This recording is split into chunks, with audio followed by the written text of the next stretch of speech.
Hi good morning. నేను Shailaja Vinay, wellness కోచ్ని.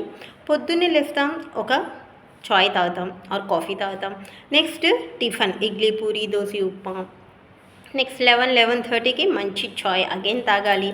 ఆఫ్టర్నూన్కి వచ్చేటప్పటికి heavy calories ఉండే లంచ్ తీసుకుంటాం.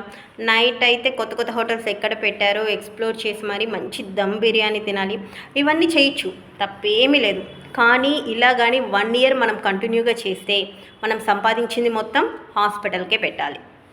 అందుకే భగవద్గీతలో కూడా ఎందుకు అంటే మనం అన్నం తినేటప్పుడు పరమార్పణం చెప్పి ఎందుకు తింటాము అంటే మనం తినే ఫుడ్ మనకి ఒక డివైన్ ఫుడ్లా ఉండాలి.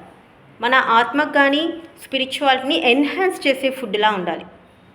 56% మనం తినే ఆహారమే మనకి అనారోగ్యాలకి దారితీస్తోంది అని కొత్తగా సర్వేలో నిపుణులు చెప్తున్నారు.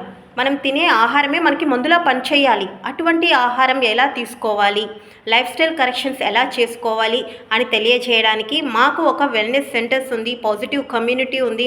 ఆరోగ్యం గురించి అవగాహన సదస్సుని మేము కండక్ట్ చేస్తూనే ఉంటాం. మీరు ఖచ్చితంగా మమ్మల్ని సంప్రదించండి. మేము మీకు ఖచ్చితంగా సపోర్ట్ చేయడానికి రెడీగా ఉన్నాం.